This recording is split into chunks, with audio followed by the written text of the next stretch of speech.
Why is the government covering this up?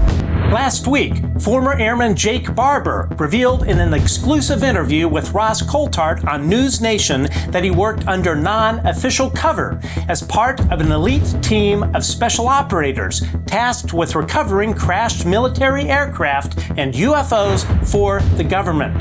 Dr. John Blich, a former Green Beret and Special Mission Unit troop commander, joined us to address questions about whistleblower Jake Barber. This week, Dr. Blich returns in part 2 of our interview, exploring the larger question: why has the government hidden this for decades? Let's get to it. Hi, I'm Matt Ford. Welcome to the Good Trouble Show. Today we air part 2 of our interview with Dr. John Blich, where we explore perhaps why the government has gone to really such great lengths to hide the UAP UFO phenomenon, not only from you, but from Congress. But first, please hit the subscribe and thumbs up buttons on YouTube. Leave a comment and let us know what you think about this episode. You can also find us on X at Good Trouble Show and everywhere else at The Good Trouble Show. You can also find us wherever you enjoy your podcasts. Search for The Good Trouble Show with Matt Ford. And if you would like to chip in to keep the lights on, you can become a Patreon member of The Good Trouble Show by going to www.patreon.com/The Good Trouble Show. Sign up to help us keep bringing you amazing shows like the one we have today. Okay, here is part 2 of our interview with retired Lieutenant Colonel John Blich. Enjoy. Dr. Blich, I understand that you are actually working on 2 books. What can you tell us about those?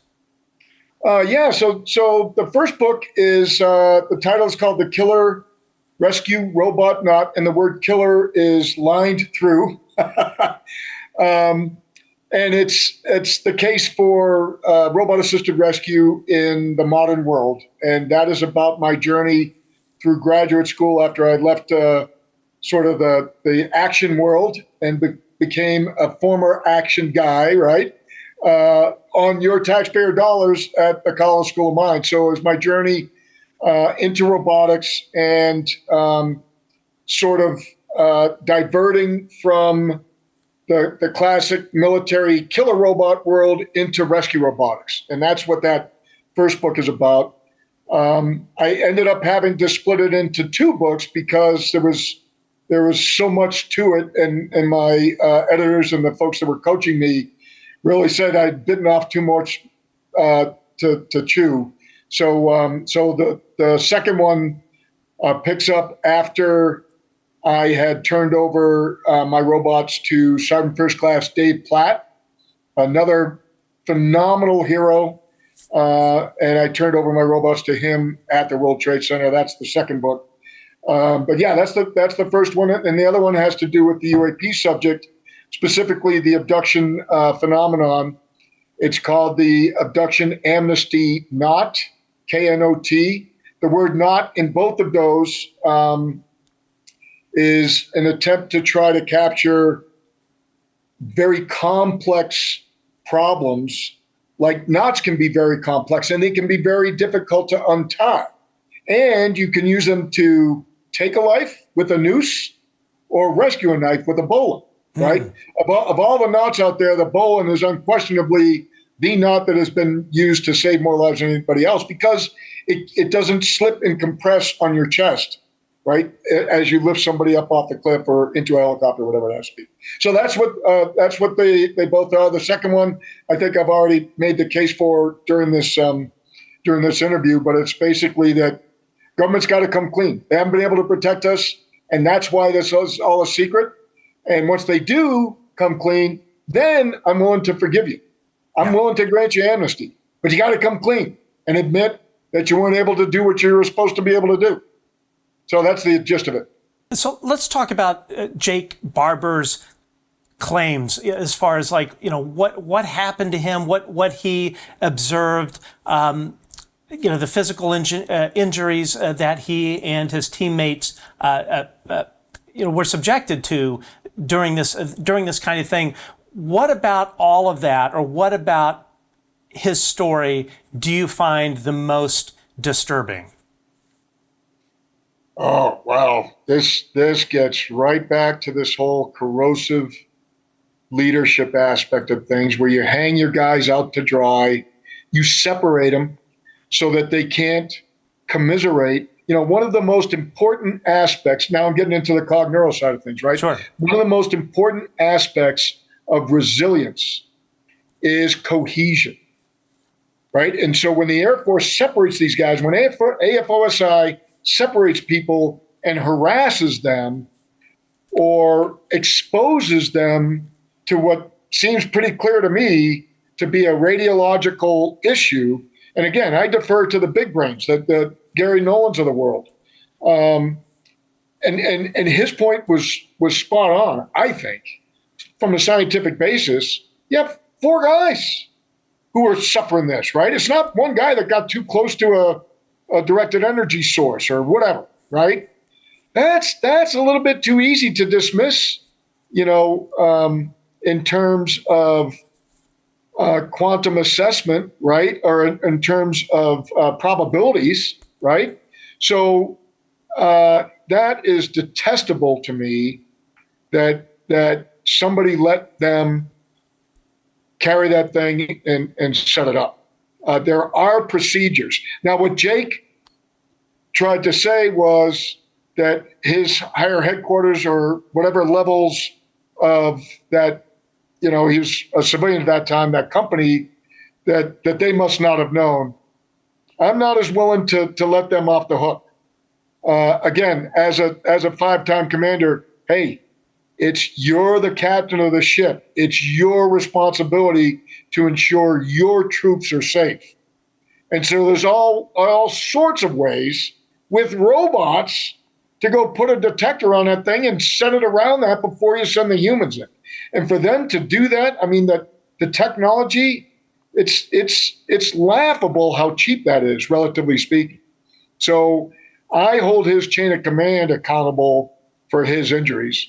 And that's what I'm blowing the whistle on, is the corrosive aspect of this, where we are intervening. We are interfering with the natural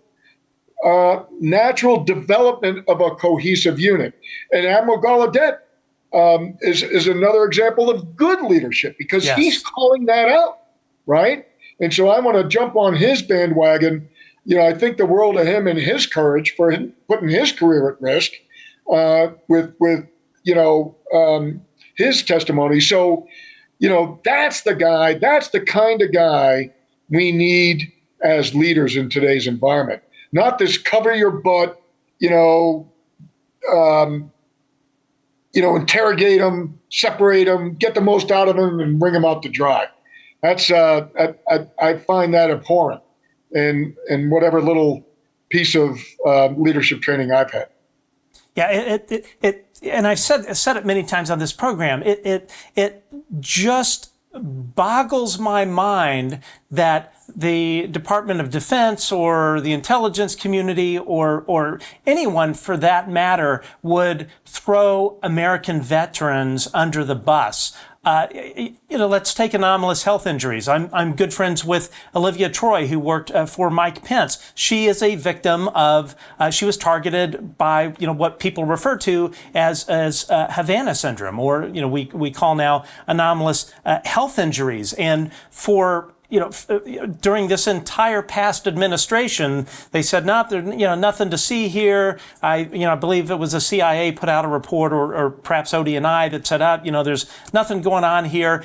And meanwhile, all of these folks that have worked for either State Department, various 3-letter agencies, et cetera, have all been injured by this stuff. Olivia still suffers from this to this day. And then finally, at the very end of this last administration, the Biden administration, they came out and said, well, maybe there is something to it. But it seems to be in just where I sit, not a trend. It seems to be sort of standard operating procedure when our veterans are injured by either being close to UAP or whatever the Savannah syndrome, anomalous health injuries are. It seems that when the people that serve our country are physically injured by this, whatever it may be, our country turns their back on them. These folks that have given everything to serve their country, some that have given all. I don't understand it. I don't know if it's just a cancer that has infected our democracy, our leadership. What do you think? I can't wrap my head around it. Well, that's the reason I wrote this book, Matt, because I answer that. I try to answer it. It's one approach. It's one potential answer to it. A lot of folks, especially in the ufology world, once they get in there and start making money with books, and I have the answer. No, I have one potential answer. And so there are a lot of very, very good people in government and in the military-industrial complex that are all about just defending us. Right? And there is a threat. However, it's a very narrow sliver where the vast majority of these interactions are benign, less than malevolent. And so I do believe that as far back as 1947 and beyond that, as Carl Nell said, it is well known, within the program, within certain circles, that we have been visited by a wide variety of other species. And let's be clear, if you can bend space-time so that you can travel faster than light, then you can bend time. Space and time, Einstein showed us that fabric, as it bends and you skip from here to here, you're bending time if you go this way instead of the full fabric. So it's inherent that if you can bend space, you can bend time. So if you're, and there's plenty of Star Trek episodes where they accidentally go back in time while they're warping along. So the reason I bring all that up, Matt, is that I do believe that there has been an undeclared state of war since the World War II and Foo Fighters and all that was discovered, especially in the context of the abduction phenomena. And I don't know how much time you have to discuss that, but to get to the point is lights in the sky and even interdimensional beings, or the fact that some of these objects might be carrying beings or NHI, they might be biological robots. And that's the primary reason for going from the term ET or extraterrestrial or interdimensional to NHI. It's to draw a bigger circle around it, right? The Venn diagram needs to be bigger because you got to have, Cylons and Terminators in there, right? There might be robots in there, artificial life forms that might be mixed in with this. But in the back of Richard Dolan's book, most recent book, Alien Agendas, he's devoted a couple of pages to it of descriptions of all of these beings that have been described. A lot of them somewhat common or have common features. Others are radically different. And that's what I would expect with trillions of not just stars, but galaxies. It turns out, he went from Hubble to Kepler and the magnitude. So here's the thing. All it takes is one abduction to be real. And that is terrifying, right? Yeah. There's nothing I can do to prevent my kids from getting taken out of their bedroom or off their bike or whatever it happens to be in the middle of the day. This sleep paralysis excuse is ridiculous. Yeah, that might cover 5%, but it doesn't explain Travis Walton being gone for 5 days and coming back with a shave, with a beard, right? I mean, it's just, so there's a lot of these aspects of it. So I want to give the military industrial complex the the I don't know what you want to call it, this group and out. I want to forgive them. But for me to forgive them, they have to admit that they have been incapable of preventing abductions from occurring around the globe. It's not just us. We knew when the wall came down that we had the former Soviet Union and all those lots of very similar situations. You know, their nukes were shut down. Their nukes were put on short countdown and then stopped at the last minute. So it's the abduction phenomenon that really breaks it wide open to me. And the irony of it, I call it the paradox, is that for us, humanity, to forgive them, they got to come clean and say, hey, kids, you know, they treat us, a lot of folks, Michael Schellenberger, a lot of folks have said, you know, they're sick and tired of being treated like children by the people in this group, right? The shadow government or whatever. And I'm sick of it too.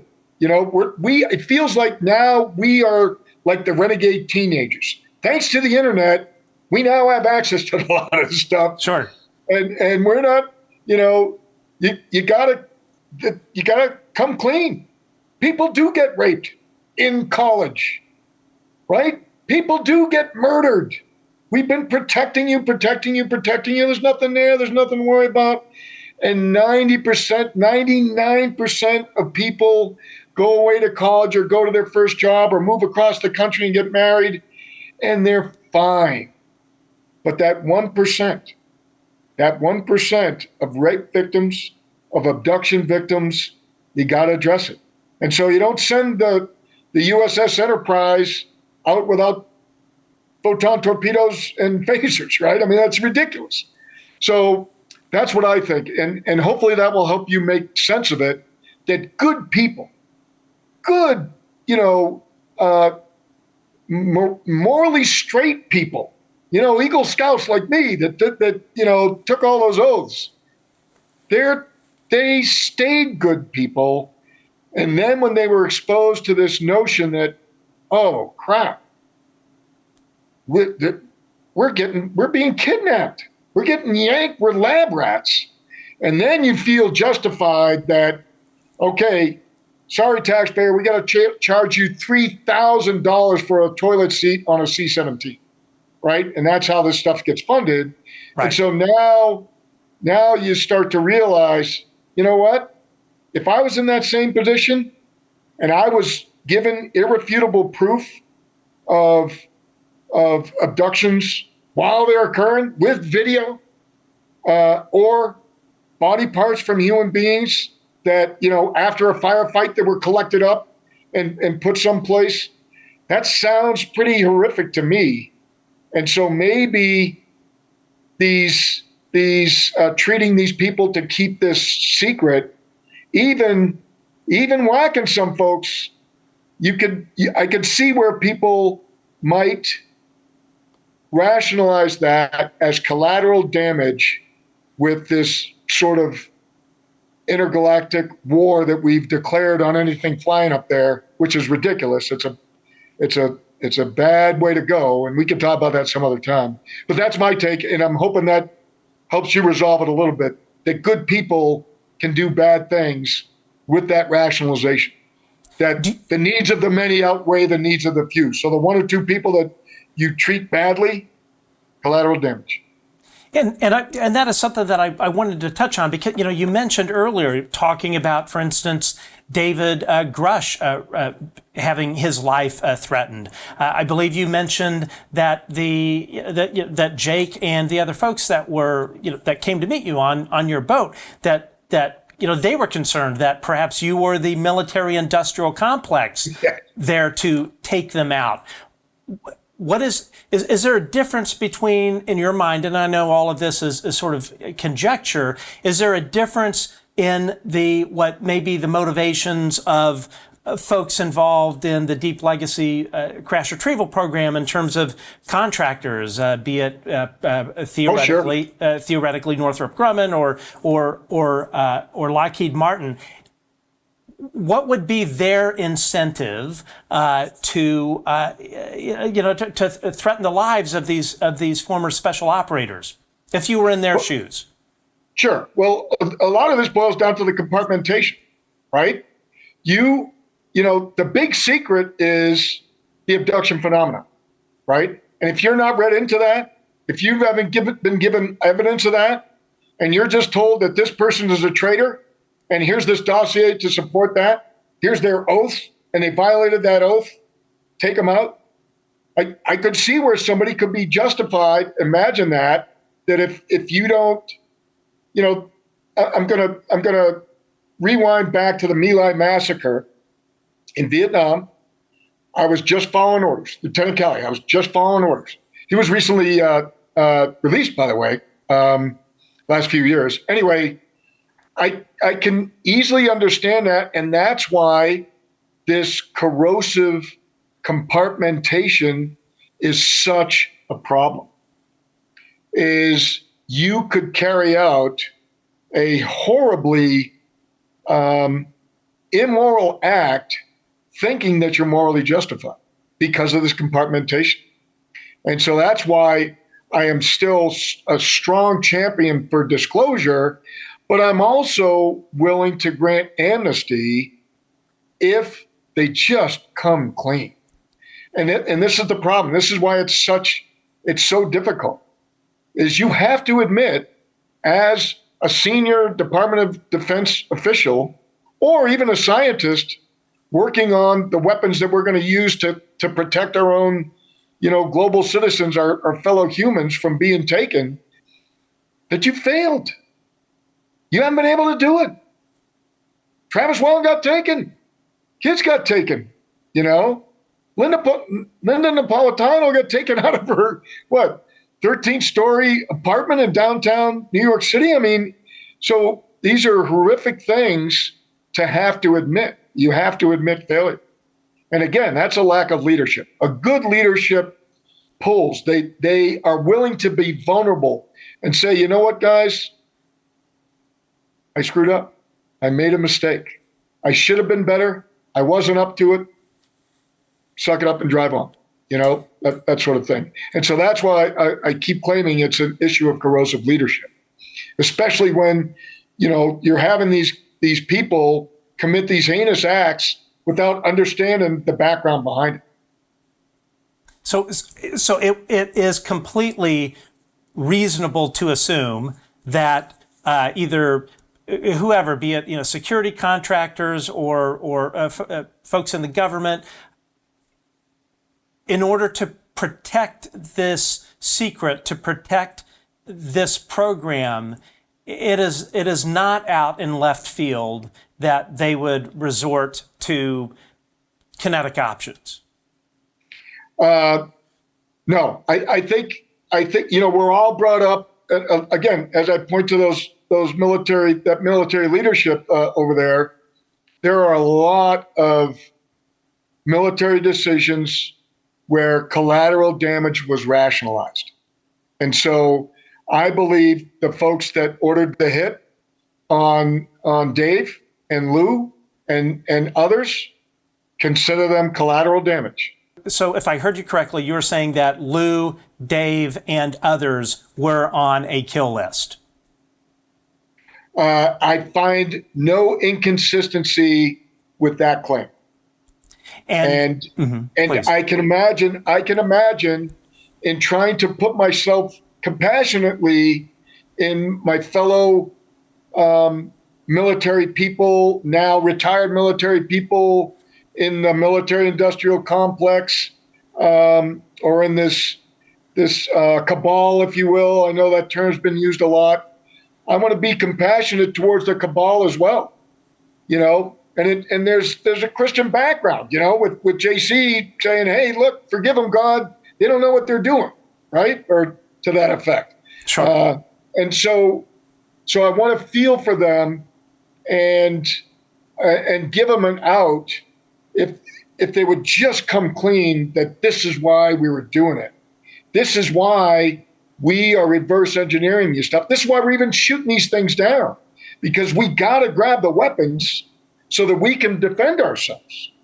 And so, again, I think the reason why Lou and Dave are still alive is maybe those reverse engineering programs have been partially successful. Maybe we can shoot some of them down.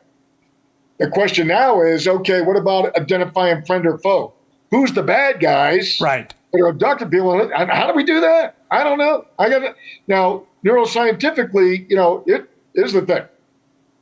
And you don't need me to tell you this. I was a lousy scientist because as soon as I graduated and I went to work at the Air Force Research Lab, I lost all faith and confidence because I became aware of this. And I'm like, for crying out loud. And as soon as I got to Wright-Patterson, and I'm not given access to the big vault, right? And read in on all this stuff.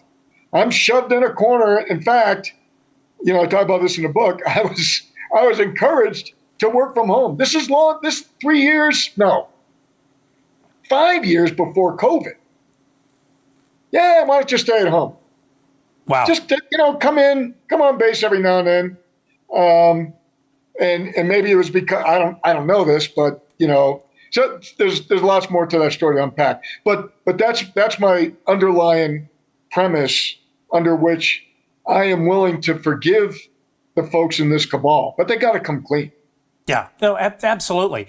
And I think it speaks volumes when these special operators are coming to meet you and they are concerned for their lives, or Lou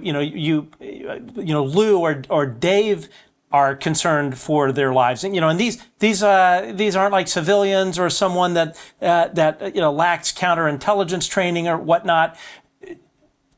Do you feel that can all those folks be touched? Well, so in terms of fighting the fear, right?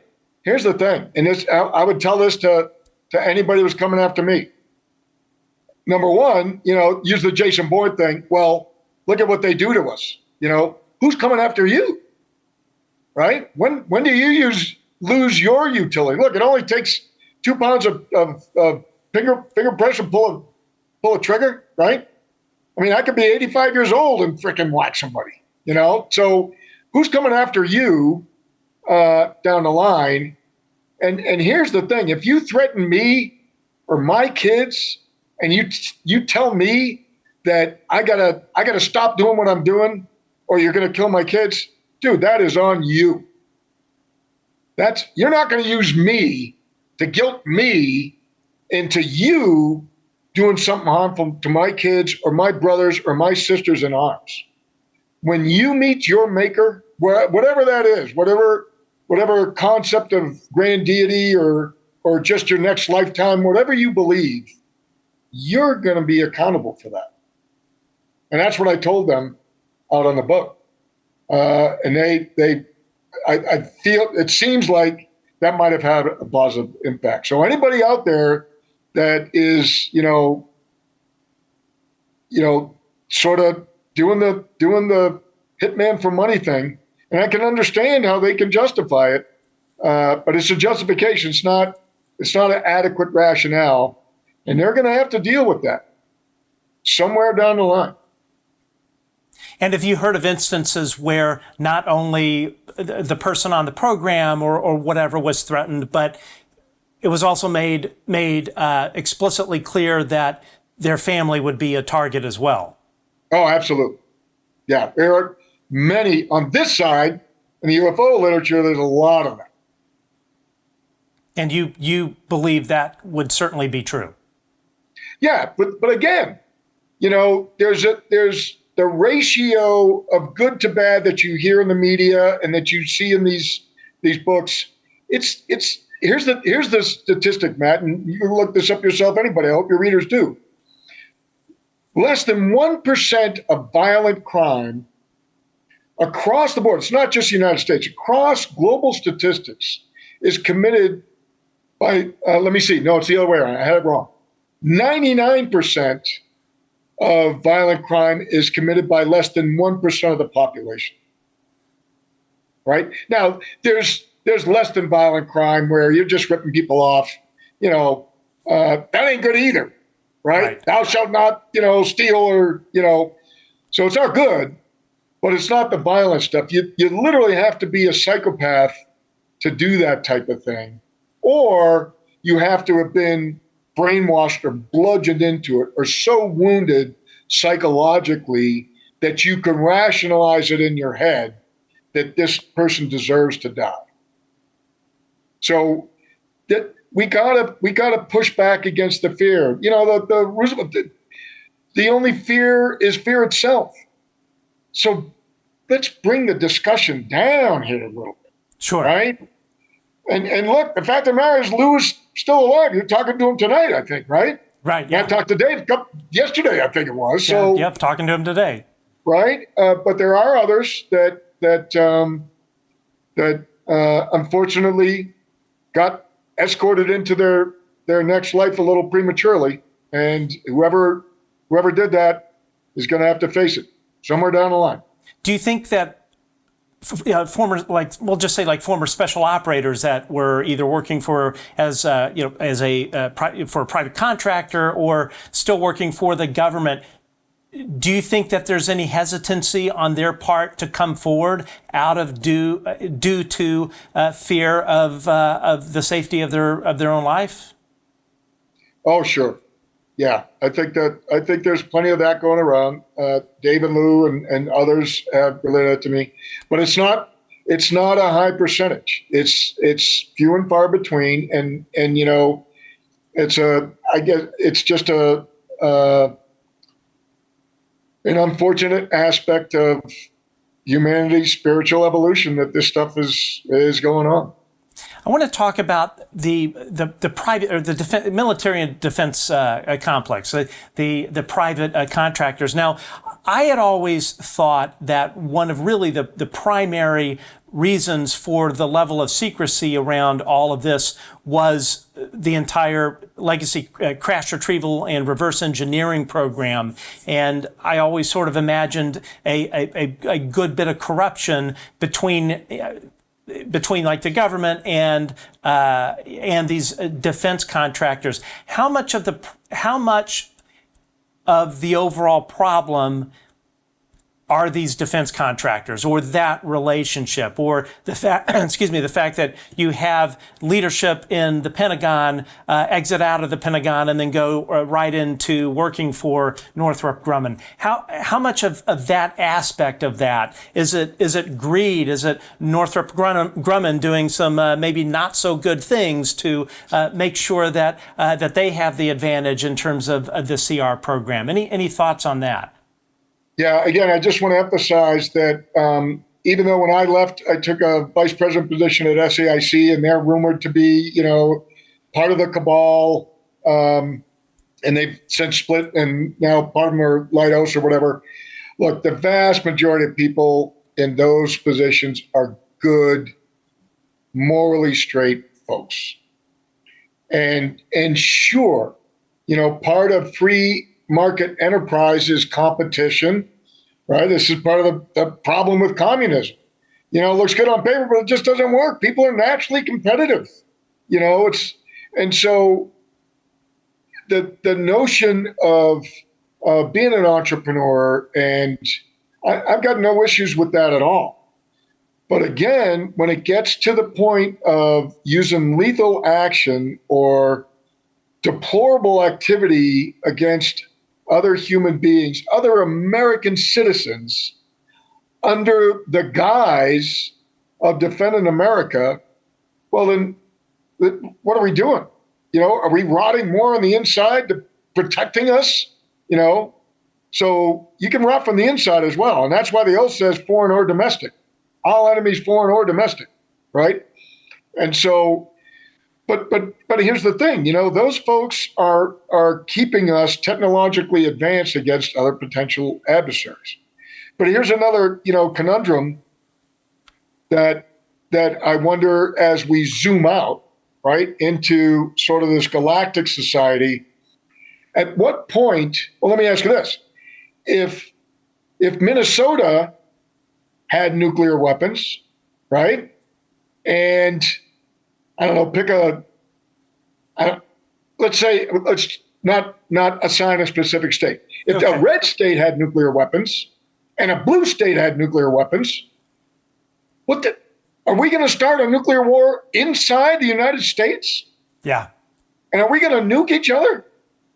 So back up that one level or maybe two levels outside the solar system to our galaxy.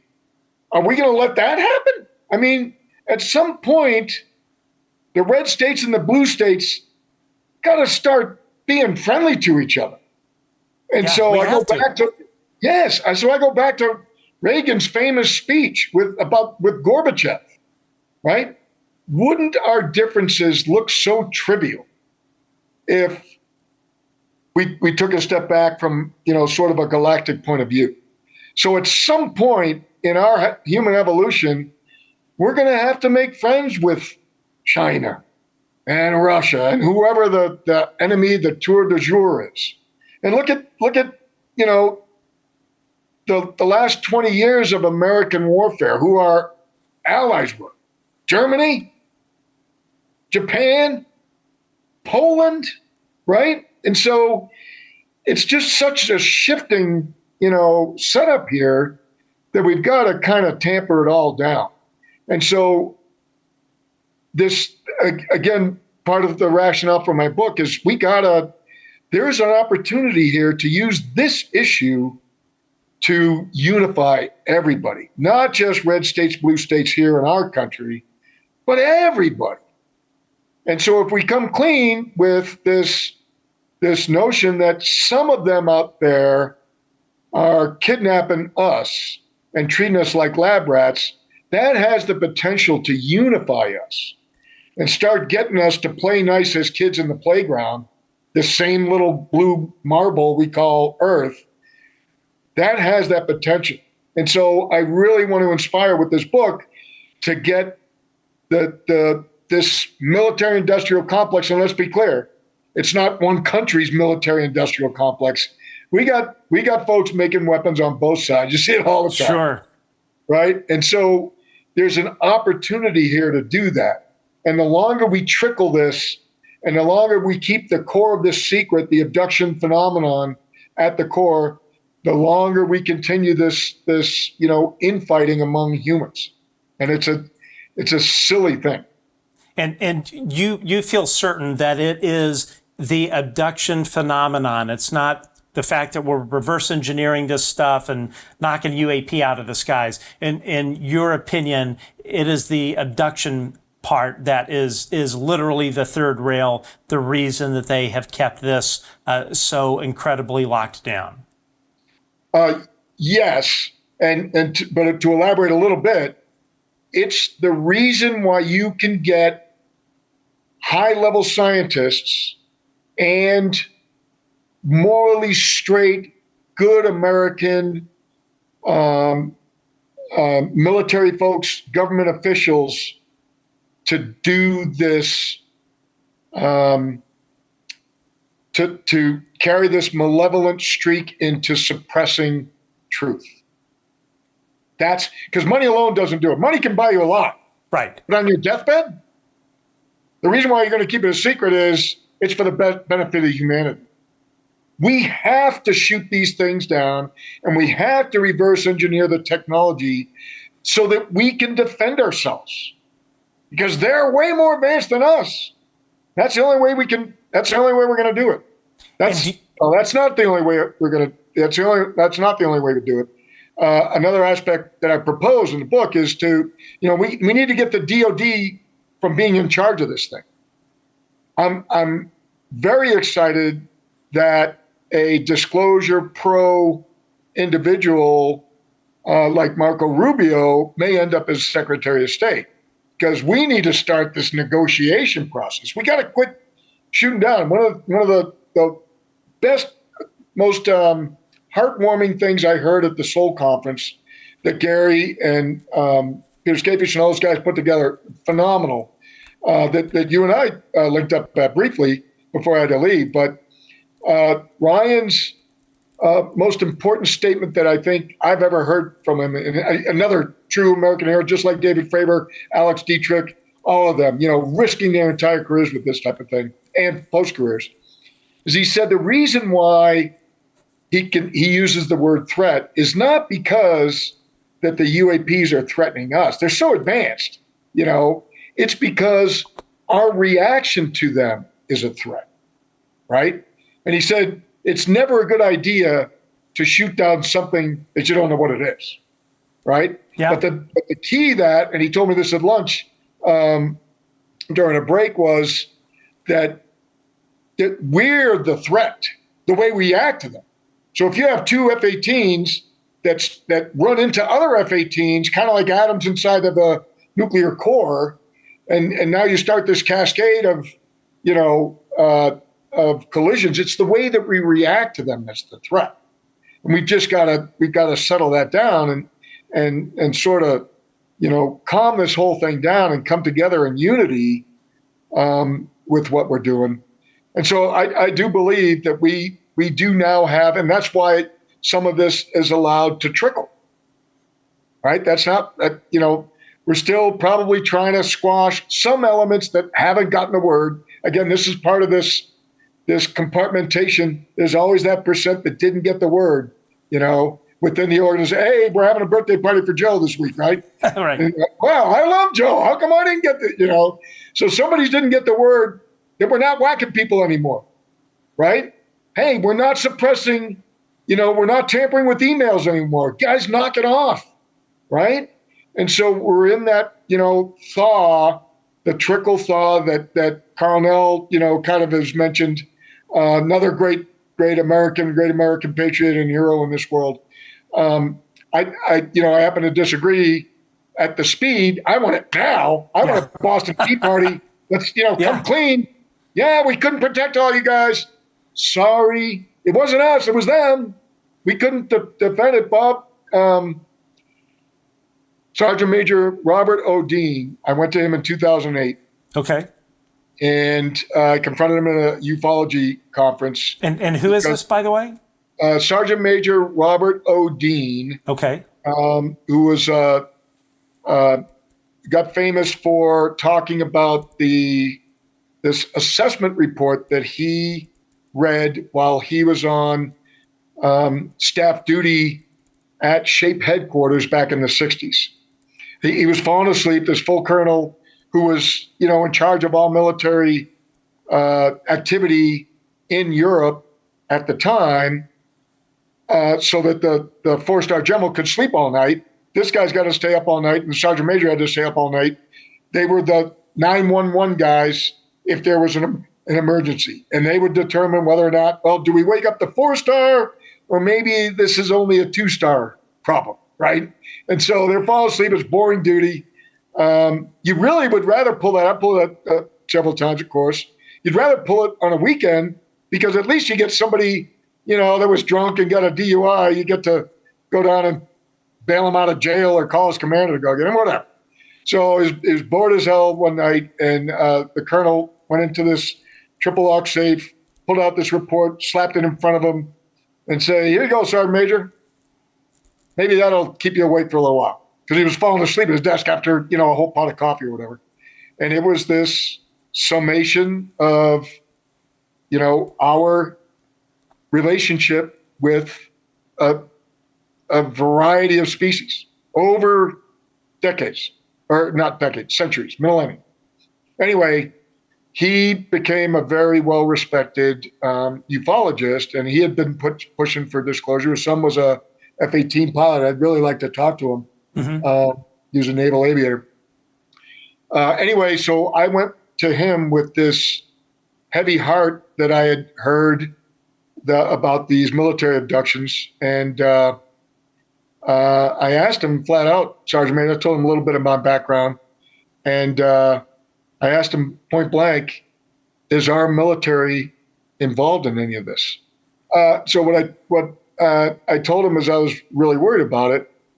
And I got to tell you, Matt, he was the kind of guy, this magnificent, old soul, gentle guy who he's the guy I expected to be up on the alternate, giving a sermon to me every Sunday.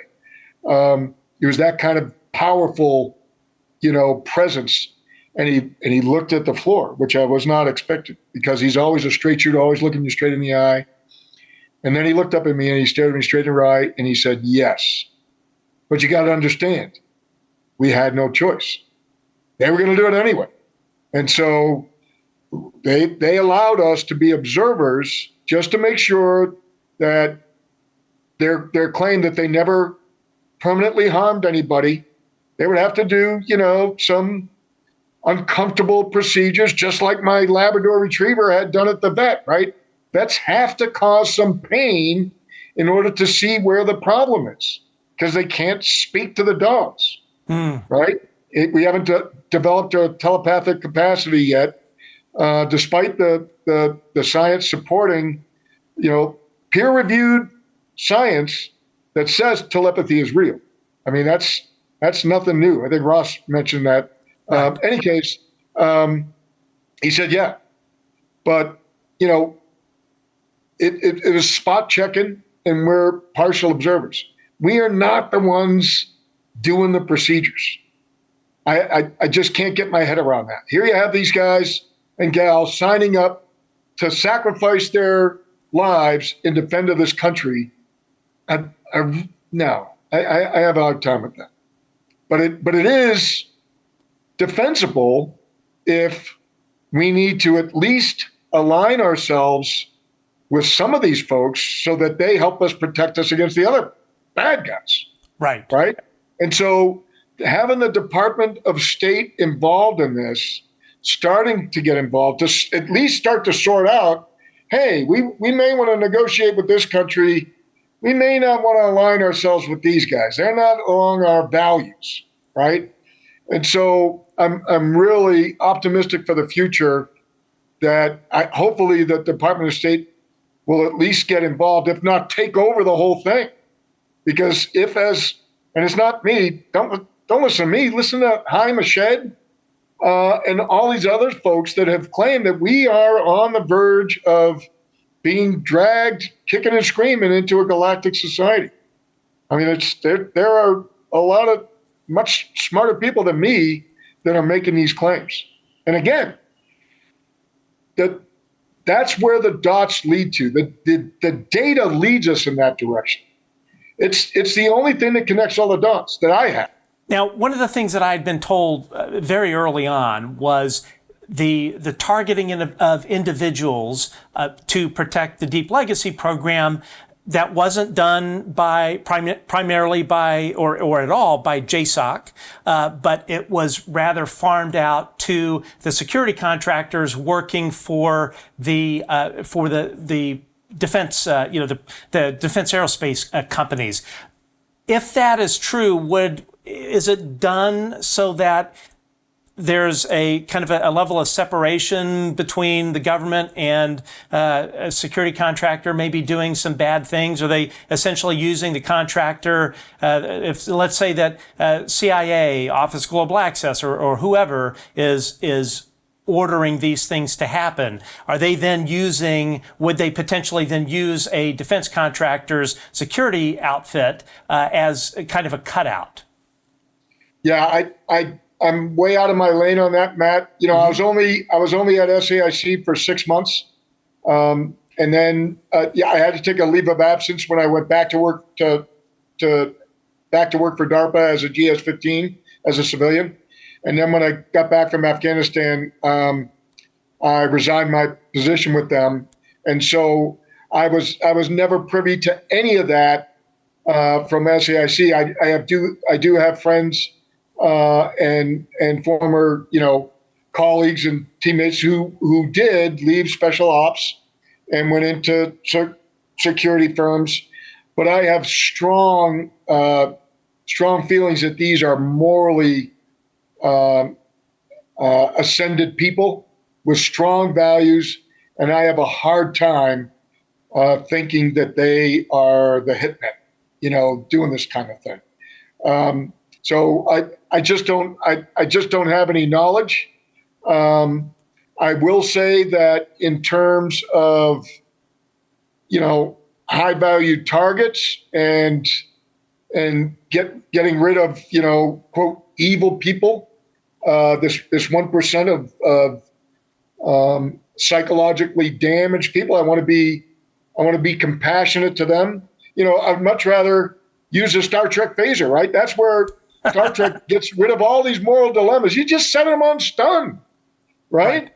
Well, stun isn't working if you've got a K5, plate that it can't penetrate, right? And so we don't have that option, right? And so, but I want to be compassionate in their realm and understand that if they aren't privy to all the other information, that maybe this person isn't quite as bad as you think, and maybe they don't deserve to die, especially if you haven't personally observed it. My heart goes out to them, but I don't have any direct evidence either which way. Logically, it makes sense to have plausible deniability, right? You offload it to a contractor and have them do it. It's kind of like money laundering in the Caymans, right? I mean, it's offloading. And again, it's a corrosive aspect of leadership where you're dodging accountability. And I have a real problem with that. I talk a lot about it in my robotics book, about my concern that robots are insulating us from the consequences of our action. As cavemen, we used to choke people out and hit them direct. You knew exactly who you were hurting and at what level to choke them out, and then you let go so that they come back into consciousness or not. But you were held accountable. Now, you hire some robot to do it, and you don't even, and the real dangerous part is that the robot decides to do it themselves. Right. That's the slippery slope. That's the cliff. We're sliding that slippery slope directly that way now. And that's part of my rationale for that book, is to warn us that we got to put the brakes on harder. So anyway, much more on that, but I don't have any direct evidence of that. No. Understood. I mean, not that I understand, but I can see like the justification or the the legal reasoning or whatever for let's say somebody that was a scientist or whatever that was part of the Deep Legacy program that decides that they want to talk or they're threatening to talk. I could certainly see the them at the very least being threatened, but I think for me personally, just as a journalist, I've heard Jeremy Corbell speak about this. I think Ross has alluded to it, but I think when journalists are threatened or intimidated, then that are journalists that are not knocks for the CIA or anyone else. They are clean, independent journalists. I'll share a story with you, and I honestly don't remember if I've shared this publicly. But this is just an example of what I experienced. So it was, I think, in November of 2023, myself, Josh Boswell, and Christopher Sharp of the Liberation Times, we worked on a story for the Daily Mail regarding the Deep Legacy Crash Retrieval program, and in particular, the CIA's Office of Global Access, which had been highly, highly secretive. You might find one reference to it on the internet at that time, but it was very, very locked down. And we spent months interviewing different sources, discussing specifically how DS&T and CIA Office of Global Access was heavily involved in the recovery of these vehicles of non-human origin. We were so careful about our communications, and we did not speak to a soul. We vetted our sources like you wouldn't believe. And the morning that came out, a friend of ours that had worked in, worked in the government, said to all of us that had written this story, look, when this comes out, this is going to anger a lot of people in the intelligence community.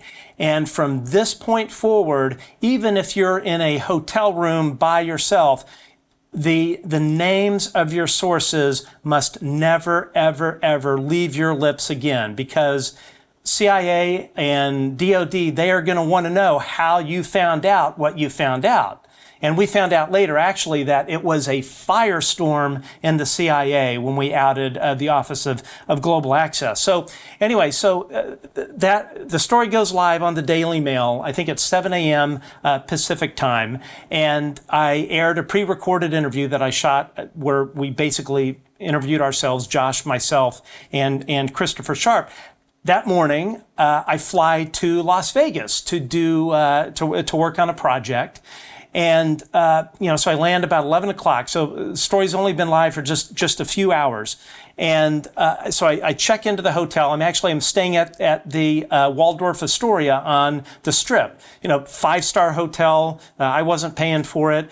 And, there's no casino. Very, very quiet hotel. So I get to the hotel and I go up to the bar to actually answer YouTube comments. And I'm sitting at the bar. I don't drink alcohol, so I'm sitting there having a soda. And this individual that morning that had warned us to never repeat our sources ever again said, look, there's a very high chance AFOSI, CIA, FBI, they're going to try and honey trap you because they're going to want to know how you found out what you found out. They will want to know your sources. So I'm sitting at this bar, and there were literally only 8 people at the bar, maybe 10 at the most. Very, very quiet, this kind of U-shaped bar. And this lady comes in and starts chatting me up. In her mid-30s, attractive, very well-spoken. And to be honest, at the time, because I was so laser focused on taking care of work, I kind of blew her off. And so I'm sitting there working, and it's this U-shaped bar, and this heavy-set gentleman, maybe in like his late 50s, comes and sits at the opposite side of the bar, this U-shaped bar. And, I kind of noticed it out of my peripheral vision. And I noticed that he's talking with the lady that was trying to chat with me. So instantly my hackles go up. So I'm sitting there typing, and I can hear the guy because he's not being loud, but you could, his voice was carrying. And all of a sudden I hear the guy say UFO. And I stop typing. And I'm thinking to myself, well, what are the chances of me sitting at a bar, with 8 to 10 people in it at this 5-star hotel that it's not like you have riffraff or a casino downstairs or whatever. And so I immediately my alarm bells go off, and then I decide, you know what, I'm going to engage this guy. So I look up at him and I say, excuse me, sir, I didn't mean to be eavesdropping, but I heard you talk about UFOs. And I said, did you happen to read that article that came out in the Daily Mail this morning about UFOs? And he looks at me and he says, quote, no, but that article about Lou Elizondo being a liar sure sticks out in my head. And I'm sure I completely froze. And I just, so I'm thinking to myself, what's going through my mind is, number one, Lou hadn't been in the media in well over a year. 2, who even knows who Lou is unless you track this topic? 3, what are the chances of me just happening to run into somebody at some bar with only 8 to 10 people in it? So I just kind of blurred out, well, you should look up the story. And so I go back to my computer and my heart is just racing. And all I can think about is, what is going on? And because we were super secure in how we spoke about everything. Our comm security was locked down, and all I could think about is how did whoever this is find out where I was going to be? I didn't publicize that I was going to Vegas or anything of that nature. I was very careful not to say anything. And, and hours later, this guy's sitting across from me. And so I'm sitting there thinking, I actually messaged a couple people on Signal and said, hey, this is what's going on. Do I need to be worried? And folks said, yeah, this doesn't smell right. So I wait about 10, 15 minutes later, and he's still there, and he's talking to the girl. And I finally decide I'm gonna engage him again. So I look up to him and I said, hey, did you ever find that article about the Daily Mail? And he stands up and then he takes his cell phone and he's kind of like, sort of weirdly fumbling with it like this. And while he's doing it, he goes, no, but that article about Lou Elizondo being a liar sure sticks out of my head. Said the exact same phrase, and he gets up and he leaves. And for the longest time, I was like, what, why was he messing with this phone? Like he looked like he didn't know what he was doing. But then I realized he was taking my picture, and sure. And it was clearly a message of intimidation.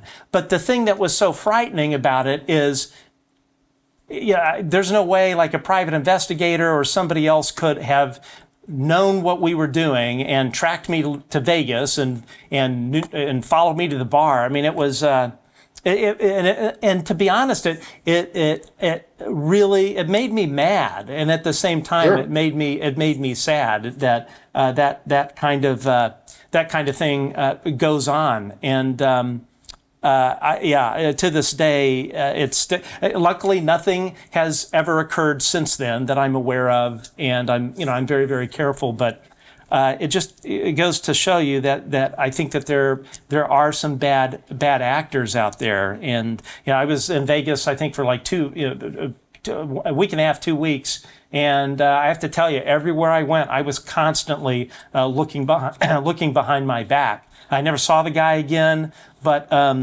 it was intimidating. And at the end of it, I was mad as hell. I'm like, fuck him. I'm not going to stop what I'm doing. Right. You're not going to intimidate me to stop what I'm doing. But anyway, So that was just my hopefully one and last experience. Okay. Hopefully the last. Yeah. Classic tradecraft intimidation. So that does sound like that is. Absolutely. Okay, so absolutely. That doesn't sound like a private investigator or somebody like that. You never know. I don't know. Like I said, I wasn't good at that stuff. Didn't really get into it. I mean, I had some training in it, but I couldn't pull it off. I would never have made it in Hollywood. Yeah, exactly. One issue that we were talking about the whole NHI thing, and really kind of the sort of ethics or ethical decisions that are being made that may be ethical and they may be not, and the motivations for these folks that maybe have done some things that are not so good. I had national security expert Matthew Pines on our show last, and one issue that I brought up with Matthew on this last Sunday was, Jake was talking about these craft would be summoned by people with psionic ability. They would be able to summon them, and then he spoke about these craft either landing or being brought down. And I don't think he went into any sort of specifics about that happening, but. One thing in his story that really touched me was he was talking about when he went up to retrieve one of these craft, he had this overwhelming sort of emotional connection that it just came out of the blue with this vehicle, and he one of the things that he said that he felt was this profound sadness by whatever this intelligence was, and it led to this question, and I would love to know what you might think about this. If if these NHI craft, if these UAP are being baited into appearing by, by psionic operators or whatever, and then these craft are being knocked out of the sky or forced to land, one would naturally presume that there are, in probably many cases, occupants inside, NHI pilots or whatever that would be piloting these things. So if we're bringing these things down or forcing them to land or however that happens, that leads me to the question, well, what is happening to these occupants? And how can that be ethical? How can that be right? Well, so I got lots of thoughts on that. Firstly, returning to the abduction amnesty knot or the paradox is, morally, I believe that every species has a right to defend itself.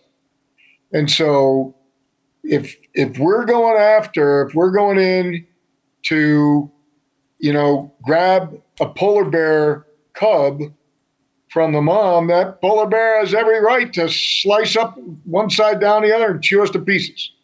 So it's sort of an inherent aspect of life to defend yourself and defend your family, right? And so if I feel like that thing is, now here's the problem, feel like, right? Mm-hmm. If I am convinced in my head that silver disc is coming down here to take my kids out of their beds and mess with them, I feel entitled to do everything I can to prevent that, including shooting them down, So there's an inherent rational justification to shoot things down if you have reasonable, if you have reason to believe that they are going to, take you out of your bed. Now, here's the problem. All flying saucers look alike, right? And right. So here, and even if it's all these little gray guys, well, this little gray guy may be a good guy. This little gray guy may be a bad guy. Just because they're gray guys doesn't mean they deserve to get shot down, right? And just because this flying saucer looks like this flying saucer, how do you know they're not totally different species, or one is controlled, guided, driven, flown by a robot, right? So you just don't know. And I'm just going to go right back to Ryan Graves' very pithy, very profound statement. It is never a good idea to shoot something down if you don't know what it is. And you believe we have the technology to take these things down? I believe we have the technology to take some of them down. Okay. And again, this is belief, not knowledge. Sure. This is belief based on all the documentation that I've read. Now, look, there are those that claim that if it's not peer-reviewed journal article, then it's rubbish.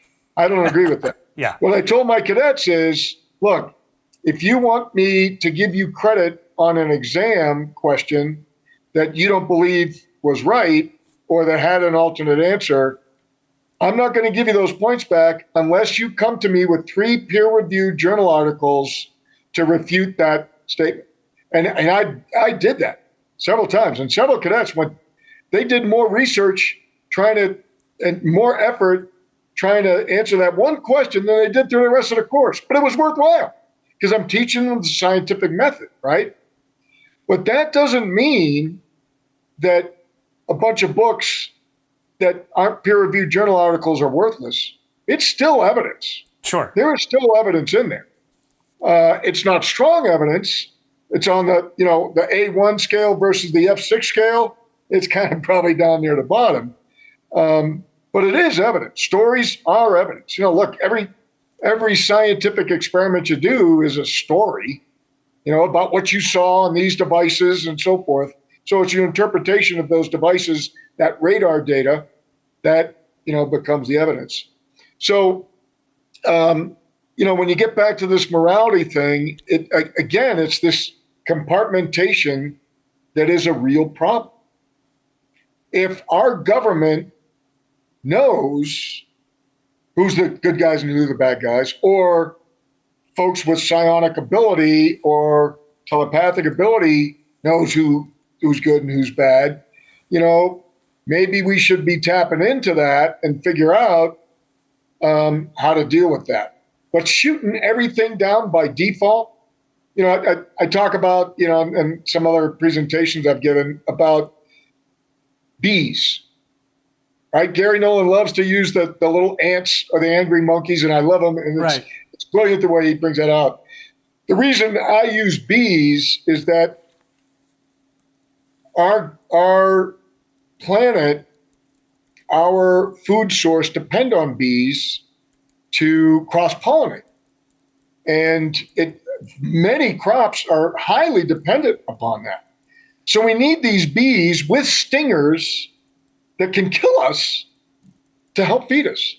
And so it's kind of a symbiotic relationship, right, that you develop with these bees. Now, when Africanized bees or killer bees made their way into North America, a big hue and cry was a big problem. And we were inspired in this country to eradicate them, right? So if we start shooting down every single visitor under the auspices that they're all bad guys, just because a few did some of these experiments, we risk eradication. And that I do agree with the folks that talk about, catastrophic disclosure. It's not, I don't think it's a catastrophic, it's a catastrophic response to disclosure, to declare war on all of them, just because it's our airspace. This is ridiculous, this airspace notion. It's like elephants declaring their airspace, what are you talking about? So so we risk with that behavior, that aggressive behavior, going from a tolerated and in fact, in many ways supported. Look what we do. We move beehives from Northern California all the way to Southern California to all over the place. And I got involved in this when I was a DARPA guy, training bees to sniff explosives. Talk about it some other time. But we not only tolerate them, we support them. We move them around. And how do we know that the bees aren't like, yes, I got frequent flyer miles, right? Right. You think your hive went all the way to Ohio. Mine went from the East Coast to the West Coast and back. Nanny, nanny, boo, right? So we don't know what that looks like. But if we're overly aggressive in our response, we do risk eradication, because it's clear that from the technologies that have been demonstrated that they could do it. At least one of them. Sure, of course. And do you feel that the American public is prepared or can handle being told about this, that the government cannot control our skies and they cannot protect things from coming into your room at night? Do you think that they're ready for it? And do you think they deserve to know this? Abso-flippin-lutely. One of my favorite things that Jake said on his program, we talked about this at length, and we are in vigorous agreement, as we are on almost everything, is he said, what did he say? He said, I don't agree with, what was the phrase he used? I have tip of the tongue syndrome. I think psychology I know what you're talking about. Yeah. So that, you know what I'm talking about? Yeah. It wasn't catastrophic disclosure. It was, I'm drawing a blank on it. And I want to re-record this section once I figure it out. But the notion was absolute. Ontological shock. He goes, I don't believe that this is going to be an ontological shock. It's been 80 years. He didn't say that. I'm saying that. We have had 80 years to warm up to this. And so we are way beyond having this catastrophic ontological shock. I don't think that's the case at all. And the other thing that was so important about what Jake said in regards to his emotional response, it wasn't just that he felt sadness, he felt an overwhelming sense of love. And I have heard that time and time again from experiencers across the board, that it's a sadness mixed with love, like your kids, right? You're sad that they're going to have to get punched in the nose on the playground to realize they can't shove other people around. You kind of don't want them to be hurt, but you recognize the inevitable need to go through that. And so that's the way I felt in some of my experiences, and I know it's a really common feature across the board. So yeah, I don't think we are on an ontological shock. I use the notion of, the angry teenagers now. Look, quit treating us like we're fifth graders, for crying out loud. We are teenagers and we know it all because of the internet, right? Right. So it's time to let us go. Yeah. Understand, we can handle it. I think he said, I think he said something along the lines of, he doesn't think it's going to be ontological shock. He thinks it's going to be ontological relief. And yes.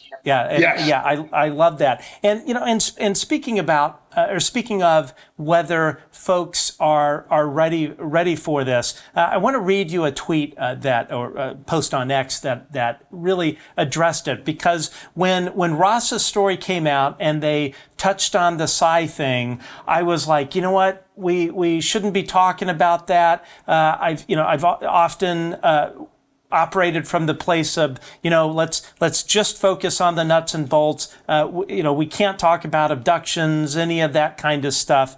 And a mutual friend of ours, who will remain nameless, brought something up to me, and I'm going to read it here because I'm really answering the question that I posed to you. And I said this today. I said, quote, "At first I thought that perhaps the psi aspect of the phenomenon should have been left out of Jake Barber's interview.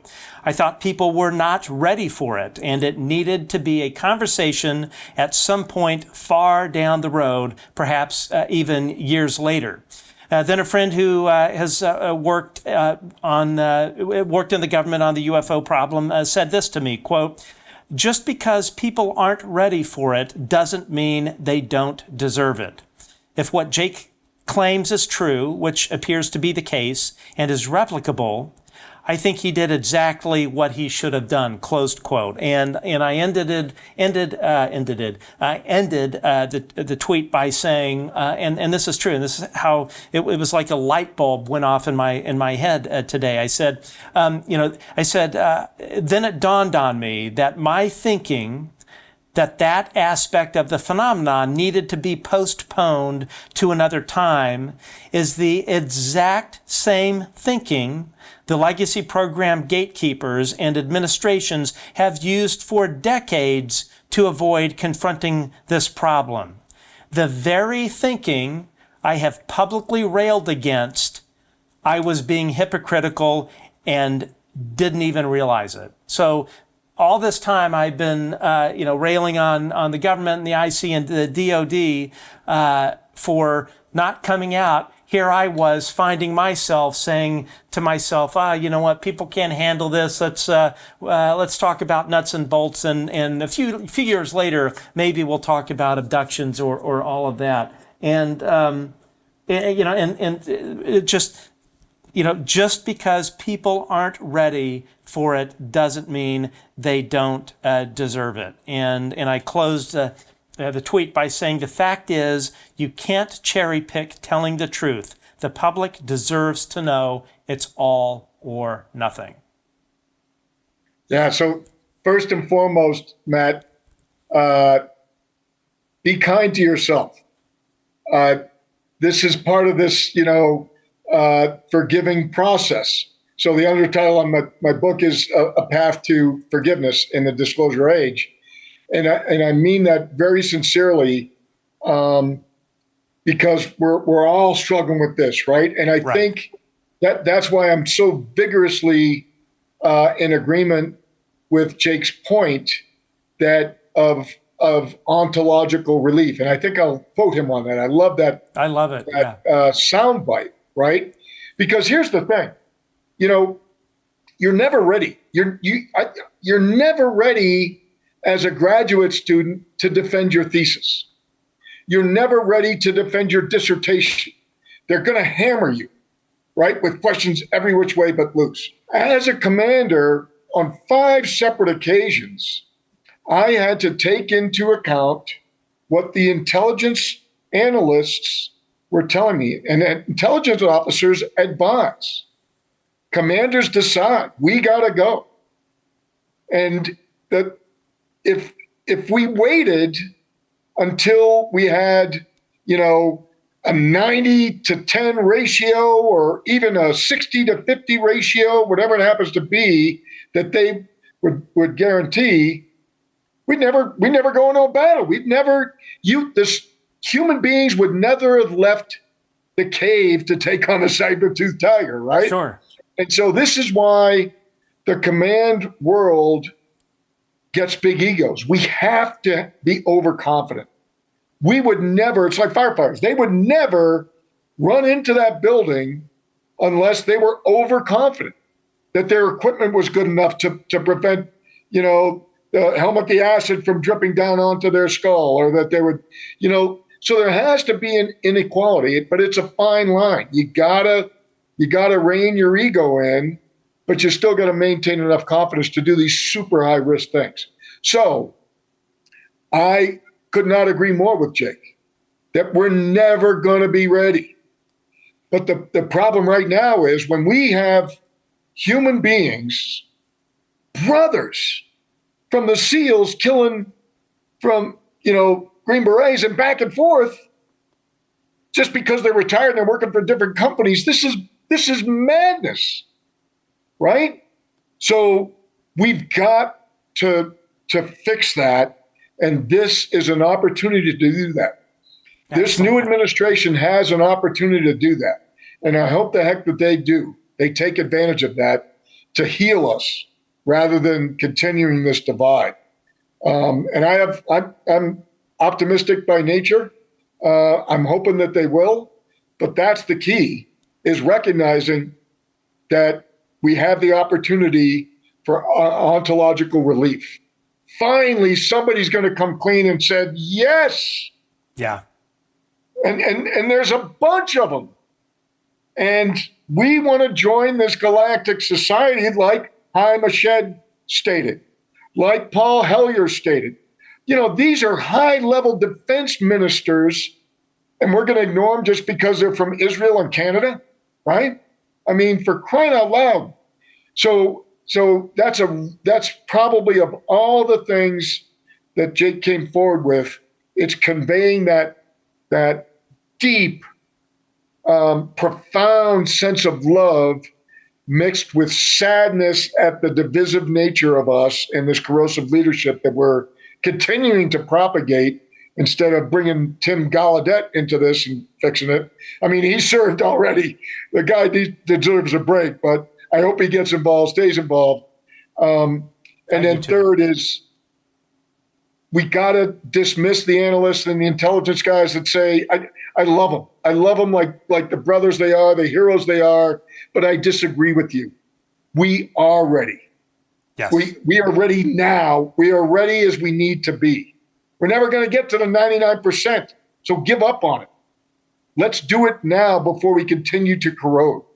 And that's my claim to those guys. I love all you guys. Jay Stratton, I hope you listen to this. Lou, Dave, all you guys. But we're never going to be ready. We got to do it now. I couldn't agree more. My final question for you, and thank you so much for coming on our show. This is by far one of the most really gratifying interviews I think I've ever done. Do you think that more members of the Special Forces community will see other special forces operators come forward, like Jake, or people like yourself speaking up, do you think that will encourage other members of our military, of our special forces community, to come out, whistleblow, and really try and right this ship? I absolutely hope so. I think it's already happening. Randy just came out. I talked to him a year ago. I'm certainly not. Dave wanted me to play a similar role with him as with Jake and his guys. He just came out. He did a podcast and he was talking about, as an 18 Bravo. Now he is a verifiable Green Beret who had a fascinating experience at the Crane Naval Special Warfare Facility. Brought downstairs, deep down into a very sophisticated facility, and was exposed to, incidentally, a very similar looking device that Bob Lazar talked about back in 1988, this sphere. Wow. Sort of thing. So he's come forward. I hope that it. I don't want to use the term explode, but I hope that it blooms with my brothers and sisters in the SOF community and elsewhere, because I do agree with Danny Sheehan, as a legal expert, about the use of a non-disclosure agreement that was intended to prevent us from revealing secrets to our adversaries, right? So that's when you're a military person, you agreed not to give up secrets that could, enable the enemy to defeat us, right? That's clear, and that's wonderful logic. It makes all the sense in the world. But to use that to say that you can't talk about this anomalous thing that we don't even acknowledge exists, that's ridiculous. That is a bastardization, a misuse and abuse of a democratic legal system in an immoral sense. It's not just illegal, like Stephen Greer says all the time. Never mind legality. It's immoral to do something like that to control a society. That flies in the face of the democratic notion that this country and many other countries were founded on. So, I hope this blooms. And so many of us realize that, hey, we haven't declared war on ETs. So that NDA you signed, that does not apply to this. Right. Absolutely. That's my hope. I'm eternally optimistic, as you know, Matt. And I think that is going to happen.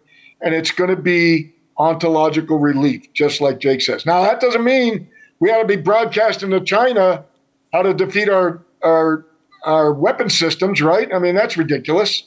And for somebody to claim both of those, eventually, hopefully we get to the United States of Earth and we treat China like our next door neighbor state, but it'll take some growth before we get to that point, I think. Absolutely. Well, Dr. Blich, thank you. Firstly, thank you for your service to this great country. Thank you for speaking up, and thank you for what you've done in terms of helping, being a major part of this story from a whistleblower, Jake Barber, and then finally, when might we expect your book? So I'm still polishing up the manuscript. I have a cover all ready to go, and we're spinning up a website. I don't want to give timelines because that's sort of just like predicting disclosure, right? More of a right. process. Yeah. But it'll be coming soon. Awesome. And I'm still in Doppser review for my robotics book, so I kind of want to get that under my belt before I do this one. So Excellent. As soon as I can do it, Matt, I guess that's probably my best answer. Fantastic. Well, I look forward to meeting back up again when you're in the LA area. We had a fabulous dinner a couple of months ago. But again, thank you very much for what you're doing for this disclosure process and what you've done for this country. And we look forward to having you back on the show. Okay. Well, thank you, Matt, for the risks you continue to accept on behalf of your fellow humans. Have a great night. Folks, if you enjoyed part 1 of our interview with Dr. John Blich, do us a favor, please hit the subscribe and thumbs up buttons and click here for part 1 of our interview with Dr. John Blich.